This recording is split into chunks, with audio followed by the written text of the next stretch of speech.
Thanks for listening to Car Talk, and if you're still waiting for your kale and quinoa casserole to simmer when this show's over, check out NPR's Bullseye with Jesse Thorne. It's a podcast about pop culture, music, books, movies, everything creative. Find Bullseye now at npr.org/podcast and on the NPR One app. Hello and welcome to Car Talk from National Public Radio with us, Click and Clack, the Tappert Brothers, and we're broadcasting this week from the Relationship Advice Center. This is a big area at Car Talk Plaza. Well, as you know, I've had several relationships. Yes. And these relationship tips that I have for you today have to do with a woman and her husband, I guess. Yeah, or her significant other. Yeah. It is important that a man have a job and helps you around the house. It is important that a man makes you laugh.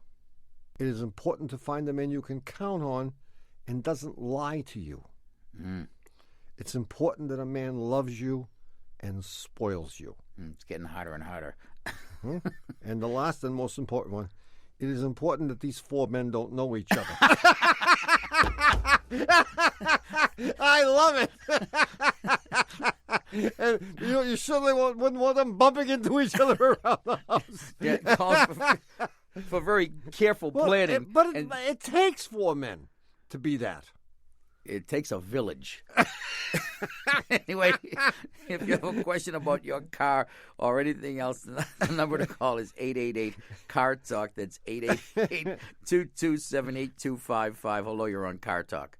Okay, how are you doing? We're doing great. Who are we talking to? You're talking to James. I'm calling you from Alexandria, Louisiana. Hi, James. James. Okay. Alexandria? Louisiana. Where is that? We're central Louisiana. We're in the middle of the state. Oh, so you guys aren't going to be sinking into the Gulf of Mexico anytime Not hard. If anything, they all be heading this way whenever the storm comes. Yeah, be ready to run. Have your bags packed. So what's going on, James? I have a 1986 Chrysler Grand Fury, and I've had a new carburetor, fuel pump, gas filter. I can drive it for about 16 miles or so, and it just stops. I can come back and crank it up within about an hour. It'll run again, and it'll stop. So it'll only go 16 miles and then it stops? Or a little better. Or a little better, but more or less. More or less. What's beyond this 16-mile barrier that you're desperately trying to reach? His girlfriend. No, usually I'm a minister. Usually I'm on my way to church. How far away is church? I've had to get another vehicle. Now, let me tell you what happened with the last person. The last person was suggesting that there was something in my gas tank, and I don't know what you call it, that actually opens up and allows a certain amount of gas to flow, and then it closes up and then it opens again automatically. And but I've just held off on having my tank and putting another tank on it. Well, I mean, there is a possibility that the gas tank isn't venting properly. Okay. What would you call that? Well, there is an evaporative emissions system, or a SOP. EVAP system. 86. Yeah, he has an EVAP system. Okay. Well, it may have fallen off somewhere between Alexandria and his church. You want to work on those names? But he had one. If it fell off, he wouldn't have the problem. Mm-hmm. But if this thing is malfunctioning, what it can do is it can create a suction in the gas tank that negates or nullifies the suction that the fuel pump is creating to pull the gas out of the tank. So you have two forces fighting equally against each other, and when that happens, the carburetor will be starved of gasoline. Here's what I suggest. The next time it does this, or better still, when you get to the 15-mile mark, take your mechanic with you. Take the gas cap off. Okay. Or just loosen it. Okay. You might hear a whooshing sound when you do that, and then see if you can make it the rest of the way with the gas cap removed. Okay, because see, some of the warning signs is it begins to hesitate right before it actually shuts down. Yeah. And I can relieve the pressure from the gas pedal, and it actually will run a little bit, and you kind of play with them when you know how to keep it going. Right, because what's happening is there's not enough gas in the metering well to supply gasoline to all the jets. So when you try to step on the gas and make the thing go faster, you're putting in way too much air for the amount of gas that you have in the carburetor. And that's why you can only get it to work if you back way off on the pedal and let the low-speed jet move the car because it's sending in the right amount of gas for that amount of air. That's what happens. And then eventually you have no gas left, and the car stops running entirely. Mm-hmm. And if you sit there long enough, it'll cool off, and the pressure will equalize in the tank, and you can speed that process up, I think, by taking the gas cap off. Okay. But if you catch it, you catch it before it conks out. And if you take the gas cap off before the 16-mile mark, and even if you put it back on, you may be able to get another 16 miles. How far away is the church? It's actually about 36 miles from Alexandria, but I want it fixed. I don't want to have to stop and take my you're going to get it fixed. And I think what's wrong is that your ventilation system, your evaporative ventilation system, is not working correctly. Okay. So when you solve the mystery, then you know. So next time it gets to that point where you begin to feel that loss of power, pull over, take the gas cap off, and I'm gonna bet you'll be able to drive the thing normally. Okay. And that'll let you know what needs to be fixed. All right. Good luck, James. Thank you. All right. Wow. Thanks for your call. Bye-bye. 1-888-CAR-TALK. That's 888-227-8255. Hello, you're on Car Talk. Hi, this is Flash calling you from San Francisco. Flash. Yeah. How you doing? How did you Pretty earn? good. How did you earn I'm a name? afraid I would be careful here. No, I had to ask. How did you earn a name like Flash? Well, can I Does tell it have you anything after to you answer do? my question? Does it have anything to do with a trench coat? No. Okay. I used to live in Fairbanks, Alaska, and I was a flashy dresser. Really? Oh. You didn't have to do much in Fairbanks to be flashy. I was just going to ask you, what constituted a flashy dresser in Fairbanks? Oh, rhinestone cowboy hat and sequin boots. Yeah. Wow, So that would do it. Were you a prospector? No, I was a kid. I was 16 or 17. Oh, really? So you escaped to San Francisco? I escaped to Anchorage, and I just moved to San Francisco a couple months ago. Oh, really? Oh, really? You got tired of Alaska? No. No. It was a decision. My partner wanted to go get a degree down here. Oh, okay. Ah, in what? Drama therapy. What the heck is that? You'd have to ask her. You act out things. Oh, I Yeah. like it. I like it. Wow. No, I think I like it too. They offer a degree in this? Yeah, she's going for a master's. Gee, if only I had known, I wouldn't have spent all those years studying mechanical engineering. Well, Anyway. I think MIT had a program in drama therapy. Anyway, Flash, how can we help you today? I got a Chevy Blazer. Okay. We got it, and it was in really good shape up in Alaska. We drove it down to California. A week or so after we got here, I make a hard turn to the left or right, like coming out of a parallel parking spot, Yeah. and it makes a clunky kind of clicking noise, almost like if you shoot in a pool game and the pool ball drops into an empty or a pocket with a ball already in it. Right, you get that. I know exactly the clunk, sound. Right. click. Just one time or more than once? It'll do it a couple of times as I turn and then as I straighten the wheels back. And does it always sound like it's coming from the same side of the car no matter which way you turn? Well, it sounds like it's coming from the left, but that could be because of where I'm sitting. Yeah, because that's where your ears are. Yeah. My first reaction, Yeah, it's wrong, though. well, I know that now. What was your first reaction? Well, it was that you had a bad axle. Yeah. And when you turn on the axle, because this Blazer is all-wheel drive, you have drive axles up front, which are sending the power from the front differential to those two front wheels. And when those joints are turned all the way to the extreme, if there's anything wrong with those, you will get this click, click, click sound, which sounds like someone smacking together two billiard balls. And if you tried to move it faster with the wheel cut all the way, the clicks would increase in frequency. So instead of getting click, click, you'd get click, click, click, click, click. Is that what you hear, or is it click, click? I'll have to try it real fast because usually I go slow in case I'm damaged. Try pulling into a parking lot that's otherwise unoccupied and cut the wheel all the way to the left or right, I suppose. And try to start out slow and then go a little faster without changing the angle of the steering wheel. Okay. And We're both betting that it's going to go tuck, tuck, tuck, tuck, tuck, tuck. Yeah, and it's going to speed up as you do. Okay. If it doesn't, then it's something very benign. If it does, it's $400. Right. Right. It's $400 if it does do what we think it's going to do. But if it doesn't do that, it's possible that what's happening is when you turn the wheel all the way, there's a stop on the steering mechanism to keep the wheels from turning farther than they should. And those stops are supposed to be lubricated with grease. And if they're not, what happens is you feel the two pieces of metal kind of jumping or abrading against one another as you try to move the vehicle. And that can make a cluck, cluck, cluck kind of sound. Mm-hmm. But it won't increase in frequency as you speed up. So if you hear that and you just get one or two clunk, clunk, clunks out of it and then it goes away, mm-hmm. then you can just have your stops greased and you'll be all set.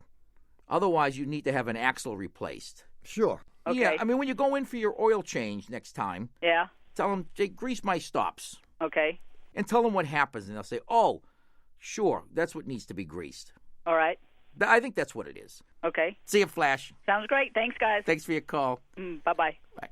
1-888-CAR-TALK. That's 888-278-255. Hello, you're on Car Talk. Hi, guys. This is Andrew McIndoe from Oak Ridge, North Carolina. Andrew? Andrew. Got it. What's up, Andrew? I'm 15 years old, and I need some advice from you guys on what type of first car to get. I get my license in February of next year, and I've kind of built up a list of 4 criteria. I want something that's economical, something that's reliable, professional, and sporty. You guys have any advice for me? Professional. Professional. What does that mean? Well, I'm kind of involved in politics and in campaigns, so I want something that looks nice when I'm driving down the road. Wait a minute. You said you were 15? I am. What kind of politics are you involved in? I'm hoping to get a job on a campaign that's here in North Carolina, somebody running for Congress. Really? Oh, really? So you have political aspirations? I do, very much so. Yeah. Jeez. Well, I mean, ordinarily, we'd recommend something like, a Toyota or a Subaru or some such thing, economical. But there's no question you've got to go right for the Lincoln Town Car. I think you're ready. Think so? Well, yeah. All right. So what did you have in mind, Andrew? Well, I'm thinking about some sort of Toyota Camry or Honda Accord, something like that. Well, they both rate quite well on the economical. Right. And reliability scales. Right. The professional is, I don't know, and sporty, I don't know. Yeah, I don't think they're really sporty. They fall a little short in both of those departments. That's why I think you should go for the Lincoln Town Car. I think you should have. Well, economy and reliability are there for what reason? Just because I don't want something to break down on the side of the road when I'm traveling. Yeah. So. But we don't see the professional thing is very it's specific to an area. Right. I mean, what are the other politicians? What's the driving? mayor drive? The mayor drives a Toyota or something, like a Camry. He does. Something fairly new, actually. But not flashy. So you would have to say that the politicians in Oak Ridge are a little understated. Yeah, we're just down to earth. Down to earth. Down to earth. And it's not against professional rules to drive a foreign car either, evidently. I don't think so. Well, Camrys are made in I know where they're made, but they don't have a Detroit name. Right. They're not Buicks. They're not Buicks. Well, see, I have a conflict there. My grandfather used to work for a GM, and I'm not sure what he'd do if I don't buy a GM. So. Yeah, he might not be happy. He might not vote for you. So what's your political aspirations here, Andrew? We'd expect to take this. My dream is to become a U.S. Senator. No kidding. So are you a real genius? Not really. You get like A's and B's and everything in school? Yes. Well, you'll never be a senator. Well, you might try the straightforward and honest approach. I mean, do you think that might be good? It's always refreshing to see a politician who shoots from the hip, so to speak. So you should get whatever you think is right for Andrew and not worry about what kind of an image it projects. Well, that's the kind of politician I want to be, someone down to earth and a civil servant, not a politician. So. Yeah, well, that's the kind of politician we all need, and unfortunately, there aren't very many of them. Unfortunately not. And don't get a haircut like most politicians get. No. I mean, what's with the haircuts? I mean, just take a look at those guys, and you say, what? How did he do that? Yeah, well, that might explain why we've never gotten more than 8 votes. We're going to look at us. Andrew, do what's in your heart. And if you want to get that Firebird, go for it. Great. See you later. Thank you. Bye-bye. Bye-bye. Well, do you think he really wanted a Firebird, and he didn't mention it? Deep down inside, I can tell. I mean, this might be his only chance to get one. Yeah. All right? And his grandfather will give him the money. Right. It's It's a made by GM General car. Motors. Okay, look. Here we go with your puzzler hints. All right, I will do my level best. Well, that's why I make them easy. Okay, this one's historic. Before our independence, we were a colony owned by blank. Yeah, ex-wives. I knew that one right away. No, I was looking for England. Okay, here's one more. Oh, yeah, England. When someone says to you, your car's a heap, you reply, this means blank. This means then I guess you're not going to buy it from me? Is that it? No. This means war. The puzzler War. was... Hear us say it. This is NPR. We'd like to take a moment to thank one of the sponsors of this podcast, Tire Rack. Now, I'm going to make a bold prediction and guess that at some point you're going to need tires. That's why they call me Kreskin Magliozzi. Now, at TireRack.com, they want you to know that the right tires for you, based on your car and how you drive, can be delivered in as little as 1 business day to a local recommended installer. Which leads me to my second bold prediction, that you've learned more from this message than from the rest of our show. TireRack.com. Find, deliver, install. Oh, hi, we're back. You're listening to Car Talk with us, Click and Clack, the Tappert Brothers, and we're here to talk about cars, car repairs, and the answer to last week's puzzler. And this puzzler comes from my World War II series. Yeah. A long, very long war. There have been a lot of them. Yes. You haven't done any of 15th century wars for a long time. No. Or whatever those earlier ones were. The guys with the bows and arrows. When was that? The Crusades and the like. What were you talking about? Agincourt? That's it. Yeah. Anyway, here it is. David Thorndike had been operating as a spy behind the German lines even before the outbreak of hostilities in 1939. I should mention that the names have not been changed. They've been completely made up. Oh, so these are not real names. No, anyway, as the son of an English father and a German mother, Thorndike was perfectly suited for spying on the Germans. His knowledge of the language, German culture, history, music were unsurpassed. Yeah. And yet among his colleagues, he was not above suspicion. In the Third Reich, nobody was above suspicion. He was watched carefully, but never a false move did he make. As the war wore on and invasion plans materialized, of course he knew about these because he was a spy, he became encouraged, even euphoric, that soon the war would end and he would return to jolly old England. Yeah, that's it. That's how we discuss this. It's jolly old England, Merry Christmas, and jolly England. Whatever. And one day, while he was in Berlin, maybe lost in his thoughts, thinking about his return to jolly old England, he was standing on a busy street corner getting ready to cross the street when he felt a tug on his sleeve and a pistol in his ribs. He'd been discovered. Yeah. How? Mm-hmm. This was so easy. You think, huh? Oh, I mean, even Dougie got it immediately. Oh, I hadn't meant for it to be that easy. You didn't.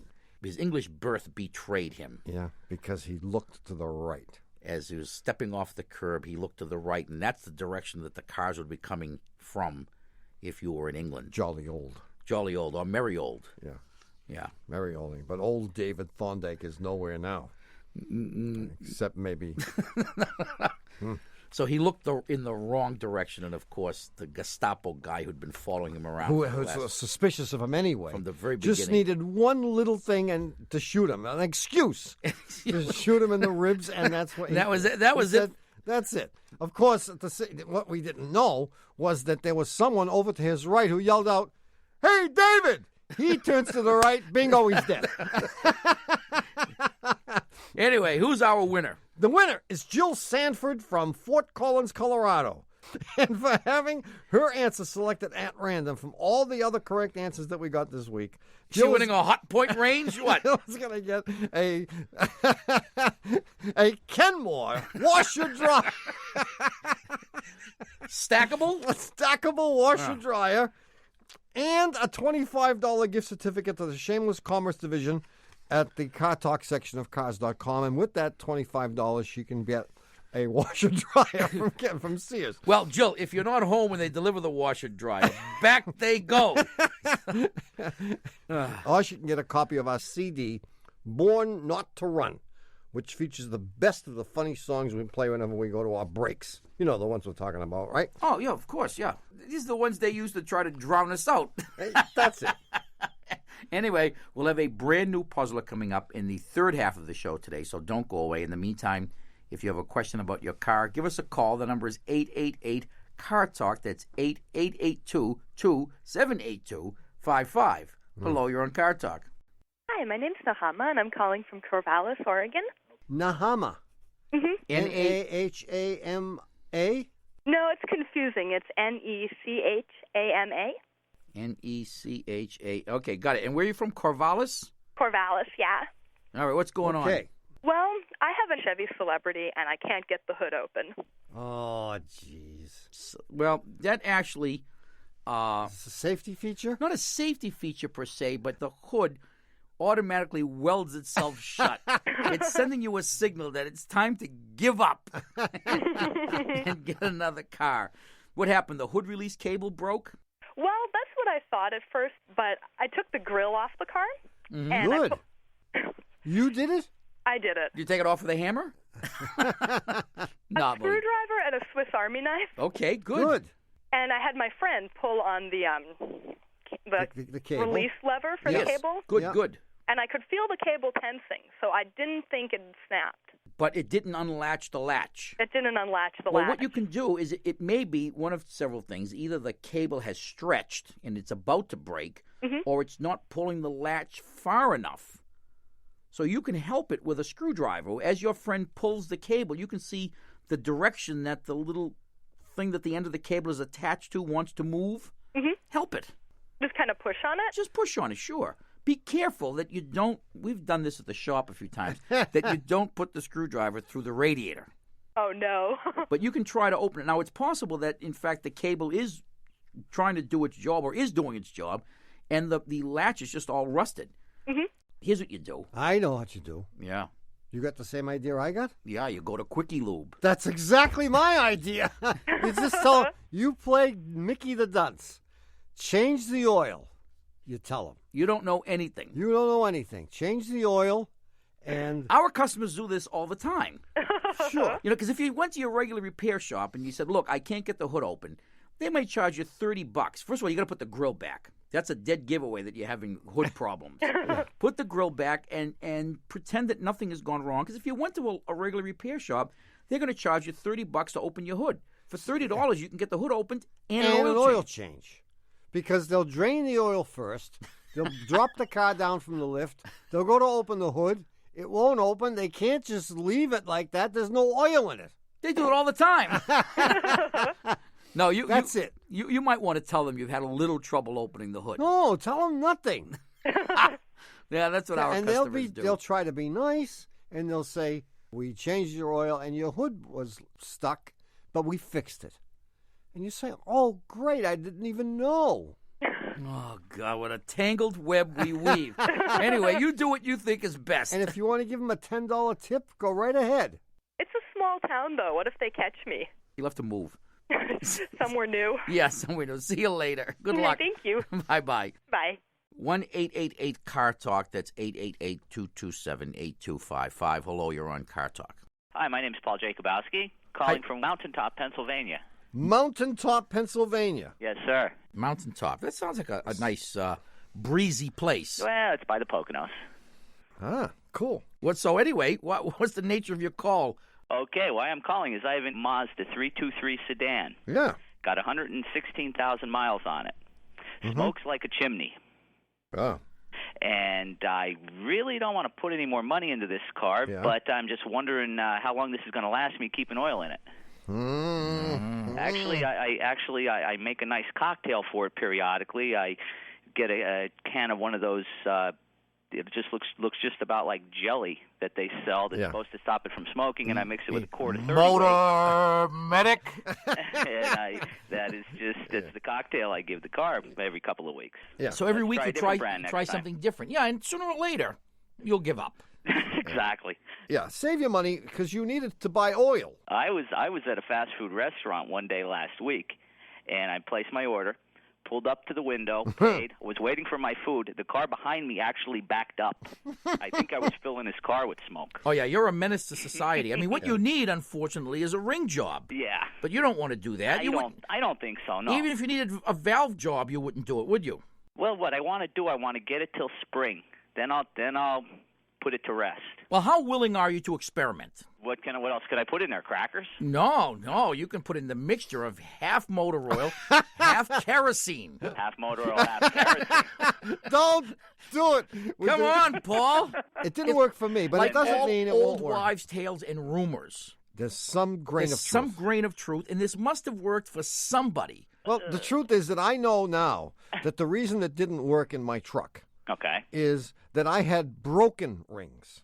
Right, which broke because of the kerosene. Now, that's the deal, too. I live in Mountaintop. I got to climb a 3-mile hill every day, and that car roars over. I take it out of overdrive. I can go over that 65 miles an hour, so it has a lot of power. Yeah, you've got plenty of compression. Your compression rings are okay. I suspect the oil control rings are stuck. And I think I'd try the kerosene and motor oil. I have to say... Half, so that's a new cocktail I could use this week. Yes. Yeah, now you can't run it very long. You can't run it very long with this in there. You've got to run it for a short while, maybe a half an hour or an hour. And then drain it? And then drain it. And hope that you still have some engine bearings left. Come on, Paul, be a sport. Oh, I mean, it's okay because you really have nothing to lose. Right. I mean, I would love to hear from someone who would hear this story and write to us and say... Wait. Another. Yes. The bananas. No, the pellets. The pellets. Pellets. Do you have the J.C. Whitney catalog? No. Get the J.C. Whitney catalog. They have. Wait, the pellets didn't work either. Yeah, they worked for a few days at a time. What you do is you take out the spark plugs and you put one pellet in each cylinder. Yeah. And you put the plugs back in and you start the thing up and the pellet goes bang, bang, boom, bang, boom, boom, and disintegrates and coats the cylinder walls with metal, pelletized metal. Boy. And therefore makes the rings, it makes the pistons fit more tightly in the cylinders because you've added thickness to the cylinder wall. Of course. Wow. Yeah. The pellets. What are these pellets made of? St. John's wort. They're the cure for everything now, you know. Oh, my. They cure everything. Good luck, man. Good luck, Thank Paul. you very much. Keep us posted. Have a nice day. Bye-bye. Bye-bye. 1-888-CAR-TALK or 1-888-227-8255. Hello, you're on Car Talk.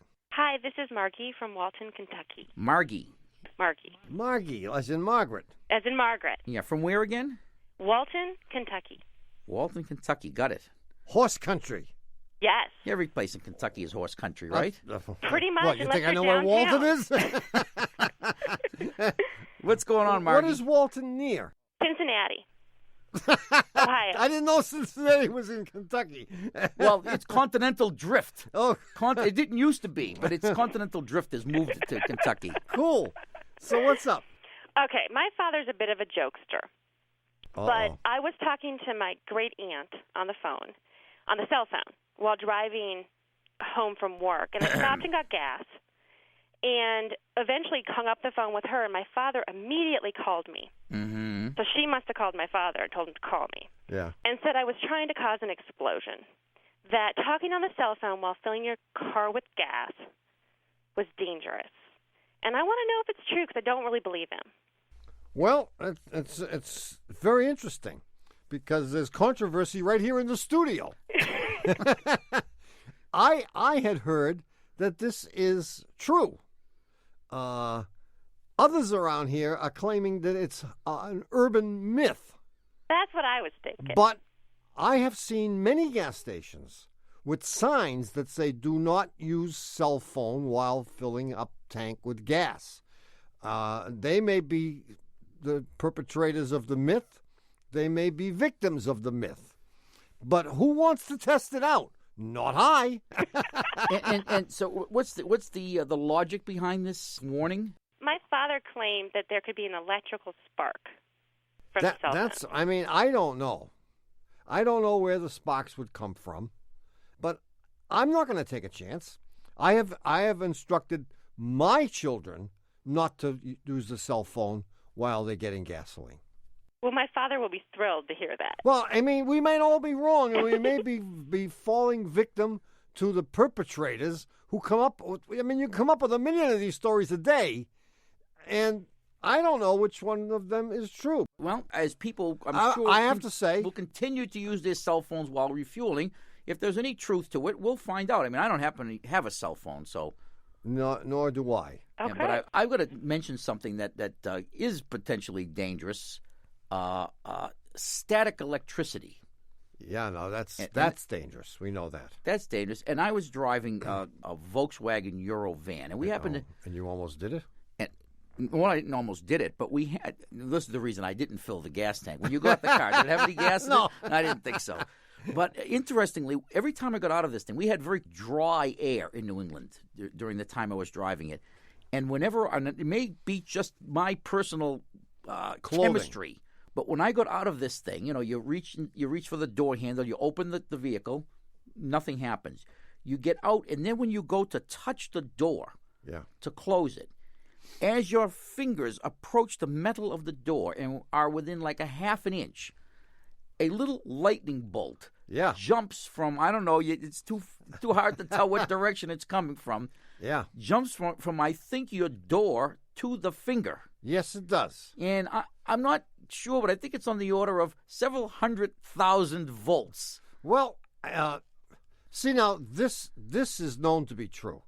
And if you're in a cold climate where you can get a lot of static electricity when it's dry, you should definitely not do the following. You get out of the car, you go to fill up the tank.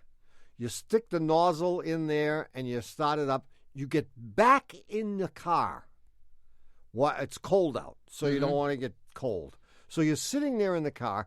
Now, when you get out of the car, you've got that static electricity. And you touch the nozzle. And you touch the nozzle, and bingo. That is not a myth. That is absolutely true. And if you happen to be in the cell phone at the same time, you're all done, Margie. So I guess that must be it. Thank you very much. Well, anyway, we don't have any evidence that talking on a cell phone at the gas pump is a risk. Okay. But I'm reluctant to recommend to people that use cell phones in general. I think you should stick the thing in your glove compartment and use it for emergencies. Exactly. And if you can't refrain from talking on the phone while you're getting gas. Even if you're talking to your great aunt, Margie. I'll have to hang up next time. Yeah. You on your cell phone now? No, I'm not. All right, just checking. Hey, thanks for calling. Thank you. That was a very good question because you opened up a whole rat's nest here of craziness. My pleasure. See you later. Thanks a lot. Bye-bye. Hey, listen carefully, because what's coming up next is going to require your utmost concentration. Yeah? Mental agility. Yeah. Mathematical skill. Yeah. And a working knowledge of fluid dynamics. Ooh, sounds like a great puzzler. Puzzler? I'm sending you to get coffee for the staff. Oh, we'll be back with more of your calls on a brand new puzzler as soon as I get back with the coffees. Stay tuned. What fancy car you riding when you go? Oh, what a fancy car you riding when you go?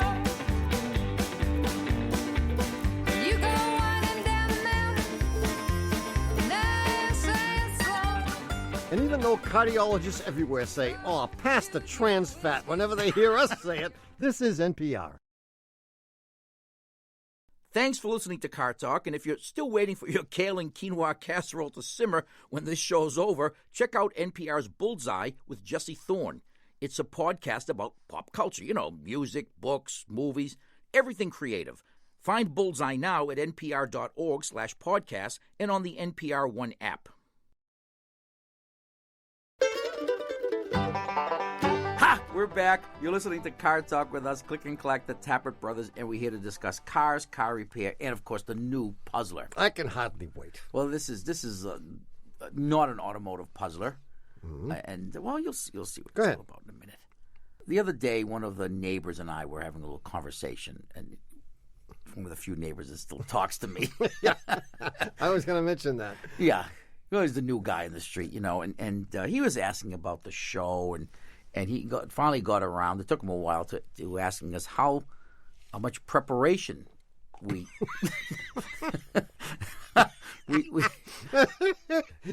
we did, in advance of every show. Yeah, and I had to tell him that we didn't really do much preparation, for the show. And he said, life is preparation for the show. Life, man. Exactly. I told him we do heavy breathing before the show starts. And he said, oh, in that case, he said, then every week you're pretty much winging it.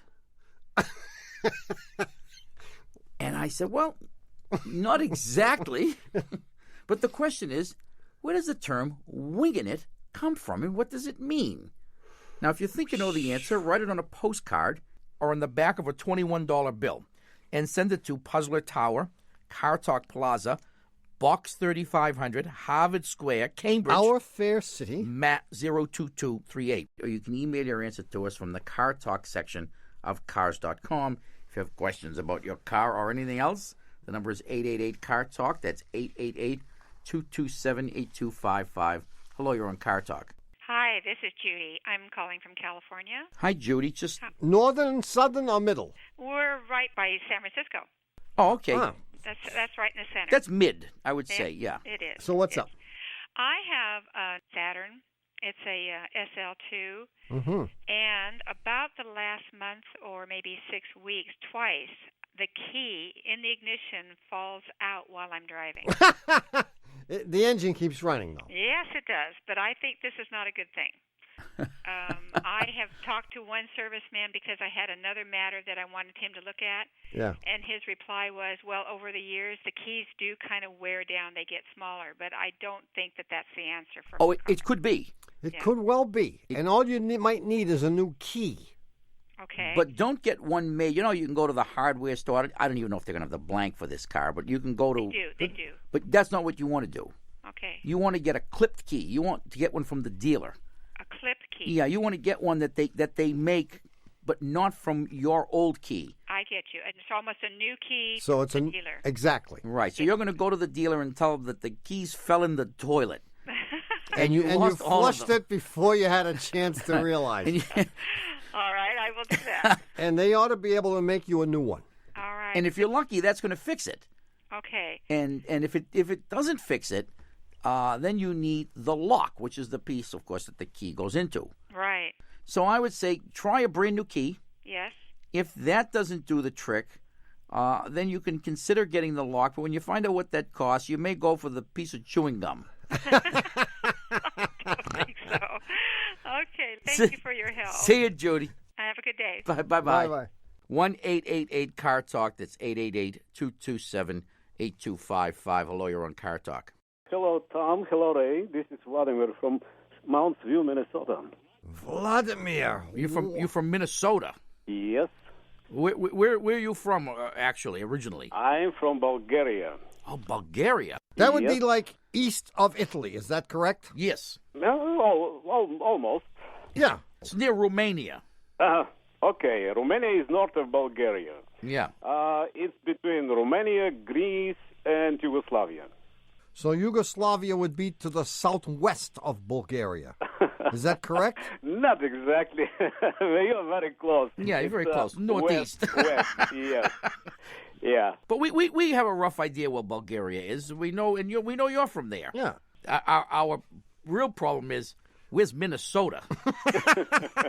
Well, I consider myself a Minnesotan already. You really? And do you live in northern Minnesota or in the middle? Well, this is one of the suburbs of St. Paul. If you think about Boston, it's like Melrose or Medford. Oh, so how do you know that? Well, I tried to study. So you've never been to Boston? No, not yet. But you know where Melrose is. I don't know where Melrose is. If someone said, how do you get to Melrose, I wouldn't be able to tell them. So why are you calling us, Vladimir? Well, I'm driving a wonder car. You can't believe. This is a Ford Taurus. Mm-hmm. And it has 179,000 miles on it. Yeah. When I brake, the car starts jerking. And it's not happening every time I'm braking. When you say it's jerking, do you mean that it feels like it's stopping and then not stopping and stopping and then not stopping. Is that what you mean by jerking? In No. other words, is the jerking in the forward direction or in a side-to-side direction? No, it's along the length of the car. Right. In other words, it's surging back and forth. Yes, yes, but okay. it's braking okay. It stops all right. Yes.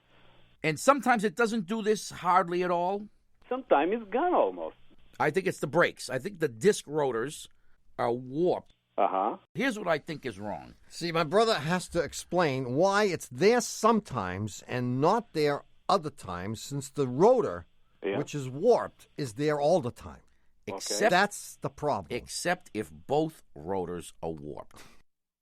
Okay. If both rotors are now, stick with me here. I like it already. If both rotors are warped, there will be times when the warp will come around simultaneously and other times when it doesn't. Cancels out. You can't do it unless the number is 2. Unless the number is 2. It's a tough road to hoe here, Vladimir. But I think that if both rotors are warped, yep, there are times because the way the thing works, and the reason you'll feel the shaking in the car, and especially in your brake pedal, is that when the warp comes around, it pushes back on the pads, and that pressure gets telegraphed back to your brake pedal. Okay. And you feel this pulsing, and you'll also feel the car jerking back and forth. Yes. So what happens when one of those things is warped, you feel it every single time. Yeah. But if both are warped, they can be in phase or out of phase. Imagine if one warp was coming when one dip was coming. They cancel right out, and you wouldn't feel anything. And, of course, we know this can happen because the front wheels are always turning at different speeds unless you're going straight ahead. Yeah. Are you buying this? Oh, yeah. Oh, yeah, good. I trust you 100%. But I have a question. Who is wrong and who is right? No, I mean, I like this theory. I don't believe it, but I like it only because it's so beautiful. And it's very easy to test. You can just go to any shop that does brakes. Yes. And they will measure the warpedness. The run out. Of both rotors, and they'll tell you that, both rotors are warped. Okay. And whether the theory is correct or not, it won't matter because you'll have to replace them both. Yeah. And when you do, and the jerking goes away, it doesn't matter if the theory was right or not, as long as it fixed it. Okay. As long as you get to land on the moon. It doesn't matter if the equations are right. Exactly. So I think I would go. I'm sticking with it, Vladimir. Yeah, okay. I'm sticking with you too because I believe everything you say. I know. Well, let us know how you make out. Oh, thank you, Tom. Thank you, Ray. We'll see you in Melrose someday. Bye-bye. Bye-bye. Bye-bye. 1-888-CAR-TALK or 1-888-227-8255. Hello, you're on Car Talk. Hi, this is Astrid from Denver. Astrid? Astrid. What a wonderful name. Thank you. Yeah, we don't run across too many people named Astrid. Neither do I, actually. No. Well, it's a Nordic name, is it not? It is. You're correct. It's actually a Scandinavian name. Yeah, it's a wonderful name. Thank you. So what's up? So I drive a Honda Civic with about 115,000 miles on it, and I've got a bit of an unsolved car mystery story for you. Yeah, love it. So over the past 3 months, my gas, clutch, and brake pedal, I guess you'd call them rubber covers or pads, have mysteriously disappeared twice. The first time they were 8 years old, and the second time they were brand new. I had just replaced them. This was about a week ago. And I have two theories. Oh, I'm dying to hear them. And I wanted to run them by you. First off, the obvious theory is, of course, theft. Yeah. But I can't figure out what the motivation would be. Yeah. I'll tell you a little story. Okay. I moved to the North End. The North End, it's called. The Italian section of Boston. Okay. And I had a wonderful, at the time, 56 Chevy wagon. What a car. Fabulous. I didn't park there one night. The very first night I parked there, I come out the next morning, I turn the key, And not only does it not start, but none of the lights come on. I open the hood, the battery's gone. And I say to myself, who would steal an old beat-up battery? And then it hit me. I said, because they expect me now to go out and buy a new battery. I need a battery. And tomorrow they know where to find a brand new battery. And your car stuck out like a sore thumb. Oh, they could see it from 100 miles. So, did I go out and buy a new battery? Absolutely not. I went right to the garage, and I found an old beat-up battery that we were going to throw away. It was the one we had taken out of his car the night before. And it just barely started the car. What did I care?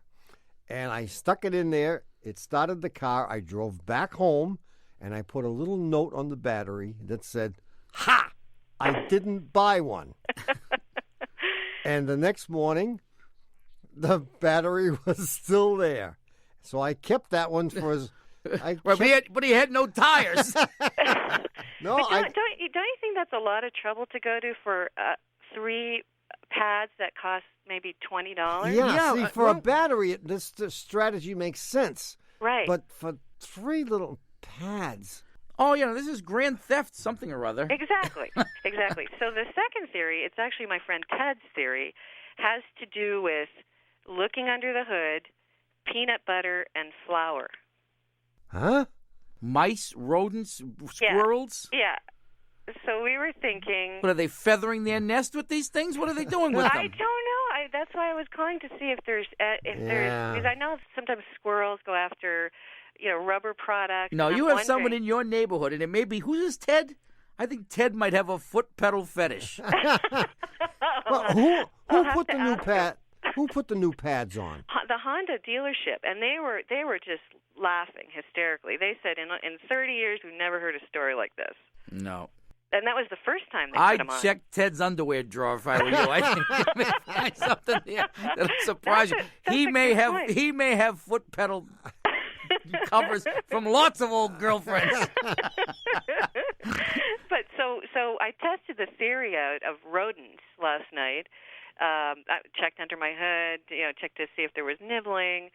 Just was kind of imagining them going to town a couple of nights in a row. Of course, I wouldn't notice if they were nibbling on them, right? Right.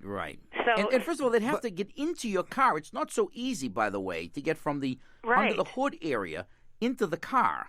That's what I... even if they did, it would be impossible to get the pads out the same way unless they ate them first. Unless they had a little assembly line They'd have to have going. an entire legion of mice in there. I think it would take something like 85 mice.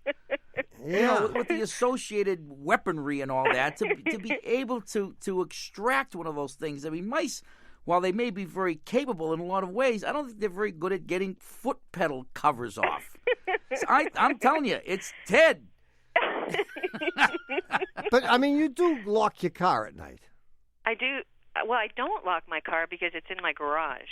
Oh, it's in your garage. But the garage is locked. The garage is locked. It's with a remote. And so you drove in your garage that day or evening, and the next morning there were no pads on the brake, clutch, or gas pedal. I'm not sure when the disappearance actually happened. I just noticed at one point a week ago, I had high heels on, started driving, and whoops, my foot slipped. Right, I stopped of the car, course. I looked, and I went, I can't believe this. Do you have a Blockbuster video near you? I do. Go rent Gaslight. Gaslight? It's a very famous movie. It's a 50-year-old movie. Fetish? Charles Boyer and Ingrid Bergman. Okay. We needn't say any more. Just rent it, and when you see it, you'll say, Anyway, okay. I think it's Ted, and I'm sticking with it. See you, Astrid. Thank you. Bye-bye. Whoa. Well, it's happened again. You've blown off another perfectly good hour listening to Car Talk. Our esteemed producer is Doug, the subway fugitive, not a slave to fashion, bongo boy, Berman. Does he ever actually show up to the show or anything? I don't really know what he looks like, but If you see anyone that could be him, let me know. Our associate producers are David, the Calves of Belleville Green, and Catherine Frau Blucher Fenolosa. Our web lackey is Doug the Old Gray Mare, assisted by Connie Britchford. Our engineer is John Cartman Perotti. Our theme music is by David Dog Grisman, and our technical, spiritual, and menu advisor, just back from the Tenafly, Pizza Ply, Pork Shamai, Flounder Fry, Salsa Fry, and Takeout Thai, stop on by, is John Bugsy Lawler. Whew. What a guy, huh? Our public opinion What a pollster guy. is Paul Murky of Murky Research.